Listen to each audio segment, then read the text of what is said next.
Alam mo ba na minsan, mas naa-attract ang babae hindi sa mga lalaking sobrang gwapo o mayaman, kundi sa mga lalaking marunong tumanggi.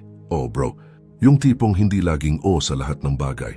Yung kaya nilang maglagay ng boundary at panindigan ito.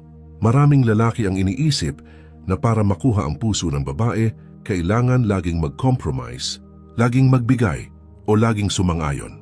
Pero sa totoo lang, kabaligtaran ang nangyayari. Kapag lagi kang yes man, nawawala ang respeto at tingin ng babae sa'yo. Kasi kung wala kang sariling desisyon, paano ka magiging leader ng sarili mong buhay? Sa video na ito, pag-uusapan natin ang 5 rason kung bakit mas na-attract ang babae sa lalaki na kayang tumanggi. At hindi lang ito simpleng psychology talk kundi application din ng Stoic philosophy na nagtuturo ng self-control, discipline at respeto sa sarili. Kaya kung ready ka nang maintindihan kung bakit no is sometimes the sexiest word, a man can say, simulan na natin. Unang rason, tumanggi ibig sabihin may paninindigan. Bro, isipin mo to. May babae na nagyaya, na sumama ka sa isang bagay na alam mong hindi aligned sa values mo. Halimbawa, gabi-gabi inom, kahit alam mong kinabukasan may pasok ka o may goal ka na gumising ng maaga para mag-ehersisyo. Kung lagi kang sige lang, anong ipinapakita mo? Na kaya mong iwan ang disiplina mo para lang sa pansamantalang saya. Pero kapag kaya mong tumanggi, ang message na pinapadala mo ay malinaw. May standards ako. May mga bagay akong pinaprioritize kaysa sa temporary pleasure. At yan bro ay sobrang attractive. Bakit? Kasi sa mata ng babae, hindi ka lang basta sumusunod sa agos. Marunong kang mag-lead. Marunong kang pumili ng tama para sa sarili mo. Mga babae natural na naghahanap ng lalaking may backbone. Hindi yung tipong kinokontrol ng sitwasyon, kundi yung kayang magdesisyon kahit minsan hindi komportable. Kaya kapag tumatanggi ka, hindi ibig sabihin na suplado ka o hindi marunong makisama. Ang ibig sabihin nun, marunong kang pumili ng laban mo. At kung titingnan natin sa Stoicism, ito ang essence ng control what you can, ignore what you can't. Hindi mo makokontrol ang opinyon ng iba kapag tumanggi ka, pero makokontrol mo kung paano mo ipinapakita ang disiplina at self-respect mo. Sa huli, mas gugustuhin ng babae ang lalaking may paninindigan kaysa sa lalaking laging available para sa kahit anong bagay. Many example, may kilala akong tropa, sobrang in demand sa barkada kasi siya yung laging game. Pero nung dumating yung time na kailangan na niyang seryosohin yung career niya, nagbago siya. Nag-aaral siya mag-say no sa inuman at nagulat siya na yung girlfriend niya lalo pang na-attract sa kanya. Kasi nakita niya na priority na niya ang growth kaysa sa puro gala. So tandaan mo bro, ang no minsan mas matimbang kaysa sa yes. At yan ang unang reason kung bakit mas na-attract ang babae sa lalaki na kayang tumanggi. Pangalawang rason, tumanggi ibig sabihin may self-respect. Bro, isipin mo to. Kung lagi kang available, lagi kang nagbibigay at lagi kang sumusunod, anong sinasabi mo tungkol sa sarili mo? Parang sinasabi mo na hindi mahalaga ang oras mo, hindi mahalaga ang energy mo, at pwede kang gamitin kahit kailan. At guess what, kung ganyan ang tingin mo sa sarili mo, ganyan din ang tingin ng iba, lalo na ng babae. Ang lalaking marunong tumanggi, malinaw ang mensahe, I respect myself enough para hindi ako basta-basta magpapaubos sa bagay na hindi aligned sa akin. At itong self-respect na to bro ay magnetic. Bakit? Kasi natural na hinahangaan ng babae ang lalaking kayang i-value ang sarili. Kung kaya mong respetuhin ang sarili mo, mas madali rin para sa kanya na respetuhin ka. Think about it this way. Kapag may babaeng nag-test ng boundaries mo, tulad ng pwede bang i-drop mo lahat ng plano mo para lang makasama ako ngayong gabi? Ano gagawin mo? Kung lagi kang oo, iniisip niya na wala ka talagang sariling misyon. Pero kung kaya mong magsabi ng sorry, hindi pwede. May commitment ako sa sarili ko. Makikita niya na hindi ka madaling balewalain. Sa psychology, ito yung tinatawag na scarcity principle. Kapag hindi laging available ang isang bagay, mas nagiging valuable ito. Pareho din sa tao kung hindi ka laging yes man, mas nagiging special ang oras at presensya mo. Hindi ka disposable, hindi ka ordinaryo. Ngayon kung titingnan natin sa Stoicism, malinaw ang point. Ang respeto ay nagsisimula sa sarili. Kung wala kang boundary, wala kang disiplina, at wala kang paninindigan, paano ka aasahan ng iba? Marcus Aurelius mismo nagsabi na, "If you value yourself, you will stop wasting your time." At oras ang pinaka-precious mong asset, bro. Hindi mo siya mababawi. Many example, may tropa ako dati na sobrang martyr pagdating sa relasyon. Laging on-call, laging handa kahit madaling araw. Pero dumating yung time na na-burn out siya kasi nawalan siya ng oras para sa sarili. Nang natutunan niyang tumanggi kahit sa simpleng bagay na, hindi, gusto ko munang magpahinga o may gagawin ako para sa sarili ko. Nag-iba dynamics ng relasyon nila, mas naging balanse. At ang babae, mas naging mas maingat sa paghingi ng oras niya. So bro, tandaan, ang ability na tumanggi ay hindi kawalan ng pagmamahal. Ito ay pagpapakita ng self-respect. At kapag nakikita ng babae na kaya mong i-prioritize ang sarili mong dignity, mas lalo siyang maa-attract. Pangatlong rason, tumanggi ibig sabihin hindi ka desperado. Bro, real talk. Isa sa mga pinaka-turn-off sa babae ay yung lalaking sobrang desperate. Yung tipong gagawin lahat, ibibigay lahat. Kahit hindi na siya nire-respeto, basta lang makuha yung atensyon ng babae. At aminin natin, madalas nangyayari to kapag sobrang gusto mo yung isang tao. Pero eto ang katotohanan, kapag masyado kang clingy at needy, mas lalong nawawala yung attraction. Ngayon, paano pumapasok ang pagtanggi dito? Simple, kapag kaya mong magsabi ng hindi, pinapakita mong hindi ka desperado, pinapakita mong may sarili kang buhay, may sariling priorities, at hindi mo kailangan ng validation galing sa kahit sino kahit pa sa babaeng gusto mo. Halimbawa, isipin mo may babae na nagsabi, "Pwede bang i-cancel mo lahat ng plano mo para lang makasama ako ngayong araw?" Kung kaya mong tumanggi ng maayos at sabihin, "Gusto kitang makita, pero may commitment ako ngayon. Baka bukas na lang, anong dating nun?" Ibig sabihin, hindi mo isinusuko lahat para lang sa kanya at doon niya mararamdaman na may value ka kasi hindi mo ibinibigay ng basta-basta ang oras mo. Sa psychology, ito yung tinatawag na non-attachment. Kapag hindi ka masyadong kumakapit, mas nagiging appealing ka. Kasi ang babae instinctively mas na-attract sa lalaking confident at independent. Yung tipong kahit mawala siya, hindi ka mabubuwag, hindi ka mawawala sa sarili. At dito pumapasok ang Stoic principle ng self-sufficiency. Ang Stoics naniniwala na dapat buo ka na kahit wala ang ibang tao. O mahalaga ang relasyon, pero hindi doon nakaangkla ang pagkatao mo. Kung kaya mong mabuhay ng payapa at buo kahit mag-isa, mas lalo kang nagiging attractive kasi hindi ka nag-o-offer ng neediness. Nag-o-offer ka ng value. Mini example. Naalala ko yung kwento ng isang kakilala ko. Simula nung nagkaroon siya ng girlfriend, parang nawala na siya sa barkada.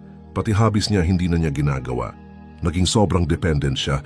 Pero nung nagkaroon sila ng problema, nagulat siya na siya mismo yung iniwan. Bakit? Kasi walang challenge, walang mystery. At naging sobrang predictable siya. Pero nung natuto siyang maglagay ng boundaries at bumalik sa sarili niyang goals, mas lalo siyang nagkaroon ng presence na attractive sa mga babae. Kaya bro, tandaan, hindi lahat ng pagkakataon dapat mong ibigay. Kapag marunong kang tumanggi, pinapakita mong hindi ka desperado. At para sa babae, wala nang mas sexy pa kaysa sa lalaking alam ang value niya at hindi natatakot na ipakita ito. Pang-apat rason, tumanggi ibig sabihin marunong kang mag-lead. Bro, ito ang isang malaking bagay na madalas hindi napapansin ng karamihan. Kapag kaya mong tumanggi, pinapakita mo na ikaw ang nagli-lead ng buhay mo. At believe it or not, leadership ay isa sa pinaka-attractive traits na hinahanap ng babae. Bakit? Kasi instinctively, gusto ng babae ng lalaking may direksyon. Yung hindi lang basta umaayon sa sitwasyon, kundi may plano, may vision, at may sariling prinsipyo. Kung lagi kang yes sa lahat ng bagay, ang dating mo ay follower. Pero kapag kaya mong magsabi ng hindi, malinaw na ikaw ang may hawak ng manibela ng sarili mong buhay. Halimbawa, may babae na nagyaya sa'yo ng trip na alam mong hindi wise gastos na hindi mo afford, oras na hindi swak sa schedule mo. Kung sasama ka agad, ibig sabihin wala kang disiplina. Pero kung kaya mong magsabi ng hindi muna, may mas importante akong gagawin, ang dating noon ay may priorities ka at ito ang hinahangaan ng babae. Yung lalaking may sariling direksyon at hindi basta-basta nadadala ng emosyon o peer pressure. Kung ilalapit natin sa Stoicism, ito yung tinatawag na living according to reason. Ang Stoics naniniwala na dapat Hindi tayo alipin ng impulses, kundi sinusunod natin ang tama, base sa rason at prinsipyo. Kung ang bawat desisyon mo ay guided ng malinaw na values, hindi ka madaling mauto. At yan ang totoong leadership, yung kaya mong pangunahan ang sarili mo bago mo pangunahan ang iba. Mini example, naalala ko may kakilala ako, sobrang in love sa girlfriend niya noon. Dumating yung point na halos lahat ng decision, babae ang nasusunod. Career choice, daily schedule, pati kahit simpleng hobbies niya. Ang ending, nawalan siya ng identity. At eventually, yung girlfriend mismo nagsawa kasi wala siyang nakikitang leader sa kanya. Pero nung natuto siyang tumanggi at ipakita na may sariling plano at mission siya, nag-iba ang tingin sa kanya. Kasi bro, tandaan mo, babae will test you. Hindi para guluhin ka, kundi para makita kung kaya mong panindigan yung boundaries at goals mo. Kapag bumigay ka agad, alam niyang hindi ka ready mag-lead. Pero kapag kaya mong magsabi ng no with confidence at respeto, dun niya makikita na worth it kasundan at pagkatiwalaan. So bro, kapag marunong kang tumanggi, hindi lang self-respect ang pinapakita mo. Pinapakita mo rin na ikaw yung klaseng lalaki na may direksyon, isang leader, hindi follower. At para sa babae, sobrang attractive nun. Panglimang rason, tumanggi ibig sabihin may emotional control. Bro, eto na siguro yung pinaka-underrated pero sobrang mahalagang dahilan kung bakit naa-attract ang babae sa lalaking kayang tumanggi, kasi pinapakita nito na may emotional control ka. Kung tutuusin, karamihan ng lalaki natatakot magsabi ng hindi dahil ayaw nilang ma-disappoint ang babae, ayaw nilang mag-away, o baka mawalan ng pagmamahal. Pero eto yung catch. Kapag hindi mo kayang tumanggi, ibig sabihin emosyon ang nagkokontrol sa'yo. Takot, guilt at neediness ang nagpapaikot sa'yo. Kapag kaya mong tumanggi kahit alam mong baka magtampo siya, pinapakita mong kaya mong i-handle ang discomfort. At yan bro, isang sign ng tunay na maturity. Kasi hindi mo hinahayaan na ang feelings ng iba ang magdikta kung ano ang tama para sa'yo. Halimbawa, sabihin natin may girlfriend ka na nagdadrama kasi hindi ka available isang gabi. Kung lahat ng desisyon mo ay umiikot lang para hindi siya magtampo, anong ending? Mauubos ka. Pero kung kaya mong tumanggi ng maayos, tulad ng sorry, gusto kitang makasama pero kailangan ko munang tapusin ito, pinapakita mong hindi ka kontrolado ng emosyon. Hindi ka madaling mag-guilt trip. Sa psychology, ito yung tinatawag na emotional regulation. Yung ability na hindi ka basta-basta natitinag ng pressure, drama o kahit guilt. At sa stoicism, ito yung core idea, huwag mong hayaang kontrolin ka ng bagay na wala sa kontrol mo. Lalo na emosyon ng iba, ang kontrolado mo lang ay sarili mong reaksyon at doon ka dapat nakatutok. Mini example, may kilala akong tropa na sobrang takot magalit yung girlfriend niya. Lahat na lang ng request, kahit unreasonable, sinasang-ayunan niya. Pero habang tumatagal, hindi lang siya na-stress, pati girlfriend niya nawala ng respeto. Kasi na-realize ng babae na siya ang may hawak ng timon, hindi yung lalaki. Pero nung natutunan niyang magsabi ng no kahit may konting tampuhan, mas naging healthy yung relationship nila. Bakit? Kasi dun lang nakita ng babae na kaya niyang mag-handle ng conflict at emotions. Bro, tandaan, babae ay natural na humahanga sa lalaking kalmado, composed at hindi agad natitinag. At kapag kaya mong tumanggi, pinapakita mong ikaw yung tipo ng lalaki na may mastery sa sarili niyang emosyon. Yan ang tunay na strength, hindi yung laging galit. Hindi yung laging yes, kundi yung marunong pumili ng tamang laban. So bro, ayan na. 5 na yung rason kung bakit mas naa-attract ang babae sa lalaking kayang tumanggi. 1. May paninindigan. 2. May self-respect. 3. Hindi desperado. 4. Marunong mag-lead. 5. May emotional control. Kung mapapansin mo, lahat ng ito umiikot sa isang core principle, disiplina at respeto sa sarili. At yan ang essence ng stoicism, na bago ka pumasok sa mundo ng relasyon, kailangan buo ka muna sa sarili mo. Tandaan, hindi ibig sabihin ng pagtanggi ay pagiging suplado, malamig o walang pakialam. Ang tunay na meaning nito ay kaya mong pumili ng tama kahit hindi laging komportable. At sa huli, mas gugustuhin ng babae yung lalaking may boundaries kaysa sa lalaking ibinibigay lahat kahit mawalan na ng identity. Kung gusto mong maging lalaki na hindi lang ina-attract ang babae pero nire-respeto rin, simulan mong matutong magsabi ng no sa mga bagay na hindi aligned sa values mo. Kasi bro, kung hindi mo kayang irespeto ang sarili mo, paano ka rerespetuhin ng iba? Kung may natutunan ka dito bro, huwag mong kalimutang i-like itong video, mag-subscribe, at i-share mo na rin sa tropa mong kailangan makarinig nito. At gusto kong marinig ang opinion mo. Ano yung pinaka nahirapan kang tanggihan sa buhay mo? Comment mo sa baba at baka yan na yung pag-usapan natin sa next video. Stay disciplined, stay grounded, at tandaan ang tunay na lakas ng lalaki ay nasa kakayahan niyang kontrolin ang sarili. Na wala ka talagang sariling misyon. Pero kung kaya mong magsabi ng sorry, hindi pwede. May commitment ako sa sarili ko. Makikita niya na hindi ka madaling balewalain. Sa psychology, ito yung tinatawag na scarcity principle. Kapag hindi laging available ang isang bagay, mas nagiging valuable ito. Pareho din sa tao kung hindi ka laging yes man, mas nagiging special ang oras at presensya mo. Hindi ka disposable, hindi ka ordinaryo. Ngayon kung titingnan natin sa Stoicism, malinaw ang point. Ang respeto ay nagsisimula sa sarili. Kung wala kang boundary, wala kang disiplina, at wala kang paninindigan, paano ka aasahan ng iba? Marcus Aurelius mismo nagsabi na, if you value yourself, you will stop wasting your time. At oras ang pinaka-precious mong asset bro, hindi mo siya mababawi. Many example, may tropa ako dati na sobrang martyr pagdating sa relasyon. Laging on-call, laging handa kahit madaling araw. Pero dumating yung time na na-burnout siya kasi nawalan siya ng oras para sa sarili. Nang natutunan niyang tumanggi kahit sa simpleng bagay na hindi, gusto ko munang magpahinga o may gagawin ako para sa sarili ko. Nag-iba dynamics ng relasyon nila, mas naging balanse. At ang babae, mas maingat sa paghingi ng oras niya. So bro, tandaan, ang ability na tumanggi ay hindi kawalan ng pagmamahal. Ito ay pagpapakita ng self-respect. At kapag nakikita ng babae na kaya mong i-prioritize ang sarili mong dignity, mas lalo siyang maa-attract. Pangatlong rason, tumanggi ibig sabihin hindi ka desperado. Bro, real talk. Isa sa mga pinaka-turn-off sa babae ay yung lalaking sobrang desperate.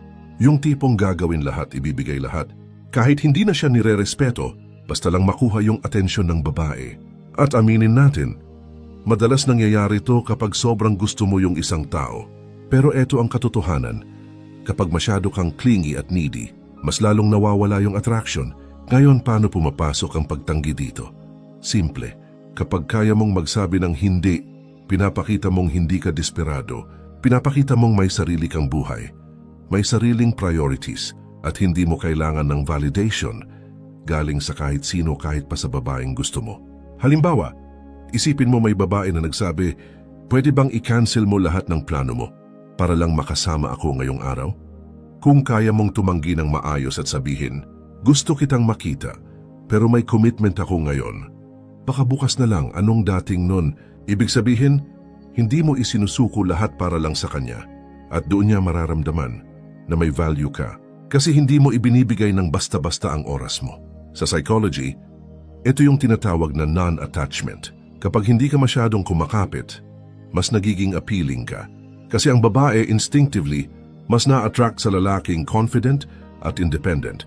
Yung tipong kahit mawala siya, hindi ka mabubuwag, hindi ka mawawala sa sarili. At dito pumapasok ang Stoic principle ng self-sufficiency. Ang Stoics naniniwala na dapat buo ka na kahit wala ang ibang tao. O mahalaga ang relasyon, pero hindi doon nakaangkla ang pagkatao mo. Kung kaya mong mabuhay ng payapa at buo kahit mag-isa, mas lalo kang nagiging attractive kasi hindi ka nag-o-offer ng neediness. Nag-o-offer ka ng value. Mini example. Naalala ko yung kwento ng isang kakilala ko. Simula nung nagkaroon siya ng girlfriend, parang nawala na siya sa barkada, pati hobbies niya hindi na niya ginagawa. Naging sobrang dependent siya, pero nung nagkaroon sila ng problema, nagulat siya na siya mismo yung iniwan. Bakit? Kasi walang challenge, walang mystery, at naging sobrang predictable siya. Pero nung natuto siyang maglagay ng boundaries at pumalik sa sarili niyang goals, mas lalo siyang nagkaroon ng presence na attractive sa mga babae. Kaya bro, tandaan, hindi lahat ng pagkakataon dapat mong ibigay. Kapag marunong kang tumanggi, pinapakita mong hindi ka desperado. At para sa babae, wala nang mas sexy pa kaysa sa lalaking alam ang value niya at hindi natatakot na ipakita ito. Pang-apat rason, tumanggi ibig sabihin marunong kang mag-lead Bro, ito ang isang malaking bagay na madalas hindi napapansin ng karamihan. Kapag kaya mong tumanggi, pinapakita mo na ikaw ang naglilid ng buhay mo. At believe it or not, leadership ay isa sa pinaka-attractive traits na hinahanap ng babae. Bakit? Kasi instinctively, gusto ng babae ng lalaking may direksyon. Yung hindi lang basta umaayon sa sitwasyon, kundi may plano, may vision, at may sariling prinsipyo. Kung lagi kang yes sa lahat ng bagay, ang dating mo ay follower. Pero kapag kaya mong magsabi ng hindi, malinaw na ikaw ang may hawak ng manibela ng sarili mong buhay. Halimbawa, may babae na nagyaya sa'yo ng trip na alam mong hindi wise gastos na hindi mo afford, oras na hindi swak sa schedule mo. Kung sasama ka agad, ibig sabihin wala kang disiplina. Pero kung kaya mong magsabi ng hindi muna, may mas importante akong gagawin, ang dating nun ay may priorities ka at ito ang hinahangaan ng babae. Yung lalaking may sariling direksyon at hindi basta-basta nadadala ng emosyon o peer pressure. Kung ilalapit natin sa Stoicism, ito yung tinatawag na living according to reason. Ang Stoics naniniwala na dapat hindi tayo alipin ng impulses, kundi sinusunod natin ang tama base sa rason at prinsipyo. Kung ang bawat desisyon mo ay guided ng malinaw na values, hindi ka madaling mauto. At yan ang totoong leadership, yung kaya mong pangunahan ang sarili mo bago mo pangunahan ang iba. Mini example, naalala ko may kakilala ako, sobrang in love sa girlfriend niya noon. Dumating yung point na halos lahat ng decision, babae ang nasusunod. Career choice, daily schedule, pati kahit simpleng hobbies niya. Ang ending, nawalan siya ng identity. At eventually, yung girlfriend mismo nagsawa kasi wala siyang nakikitang leader sa kanya. Pero nung natuto siyang tumanggi at ipakita na may sariling plano at mission siya, nag-iba ang tingin sa kanya. Kasi bro, tandaan mo, babae will test you. Hindi para guluhin ka, kundi para makita kung kaya mong panindigan yung boundaries at goals mo. Kapag bumigay ka agad, alam niyang hindi ka ready mag-lead. Pero kapag kaya mong magsabi ng no with confidence at respeto, dun niya makikita na worth it kasundan at pagkatiwalaan. So bro, kapag marunong kang tumanggi, hindi lang self-respect ang pinapakita mo. Pinapakita mo rin na ikaw yung klaseng lalaki na may direksyon, isang leader, hindi follower. At para sa babae, sobrang attractive.